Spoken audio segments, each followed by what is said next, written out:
former executive members think that they can go out and try and muddy this party with secret recordings that we've never implemented. None of those situations were implemented, and they will never be implemented because it's not what the party wants and it's not what the candidates want. We want as many candidates to run in Queensland and right across this country at a price that they can afford. We're not like the other parties that charge up to $10,000 to run as simply nomination fees for candidates.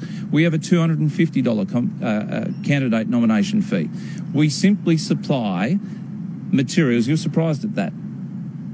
At $250. That's what candidates pay to become a candidate in our party. Other parties pay several thousands of dollars, and then they're expected to come up with over $100,000 to do their campaigning. We're asking for $3,500. No, this isn't about gouging the taxpayer at all. It's never been done, and we have a very open, transparent system in this country where you can check the Electoral Commission. Don't know, we never looked at it because we never implemented it. So Labor's writing to the AFP and Queensland Police and the Electoral Commission asking them all to investigate. I'd welcome their investigation. There's a risk that someone in the party could be charged for floating the idea. No. If the Labor Party want to float this idea of writing to the Electoral Commission, the AFP, let them go ahead with it. That's fine. We're open, transparent, and the system was never implemented. It can only be a criminal case if it was actually enacted, and it's never been enacted. So it's never been. You've got this, you've got the Jabberoo claim, you've got your connections to the Victorian businessman. This sort of dark area. I mean, it's not, Jeff. It's all inexperience in building. No, it's not. It's not. This is from a former disgruntled two party members, Ian Nelson and Soraya Berwick, right? Both who are never got jobs in my office. That's what this all about. She wanted a job in my parliamentary office. She was not capable of doing the job. She was inexperienced, and a good reason now for releasing this. Yes. And everything that's been leaked, which has not been clear, it's not been above board, and it's just disgruntled because she wanted a job in my parliamentary office, which I wouldn't give her the job there. She was to remain in the party office. So this is vexatious, and I'm not happy about it, and that's where this is all coming from. As far as the AEC, political parties now are investigated, audited twice a year on the registration, whether it be Queensland or the federal.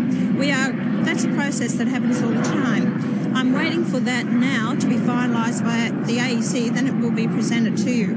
I've got no qualms about it whatsoever. There is no issue there at all. The party does not own the plane. We've disclosed everything there.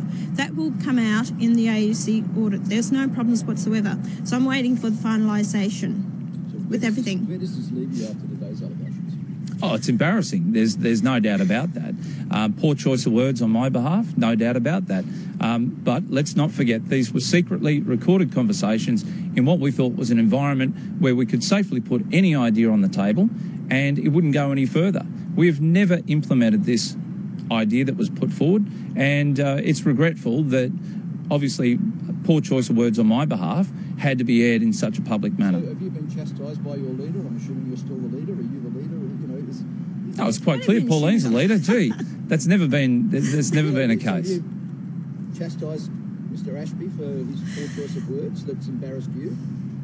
Don't forget, I was at that meeting as well. You do not have the full recording of that meeting, so you have no idea what was said at the rest of that meeting. We knocked it on the head at the meeting. It didn't go ahead. That's why. It was an issue that was raised, and it was knocked on the head there and then. So it's never gone into to be implemented at all. Like I said, loud on the words. If we were going to do that, we've just had a Western Australian state election. Go and have a look at the figures. Go and have a look at what's happened there. And we've looked after the candidates. We refund their money up to 75% back to them of their personal campaign costs. No other political party does that. So we haven't gouged the Electoral Commission here. So that's our actions. But Ashby, doesn't it betray your real belief that taxpayers are there to be profited from by political parties? No, not at all. If you take a look at the political parties in this country, most every federal election will profit to the tune of around $50 million. Our party certainly doesn't profit to that level. But your language in the recording suggests That was Senator Pauline Hanson and her Chief of Staff James Ashby denying the One Nation Party profited from candidates after James Ashby was heard floating the plan in a recorded meeting. Mr Ashby insists there was no intention to defraud the Electoral Commission, but Labour wants the Federal Police and the Electoral Commission to investigate.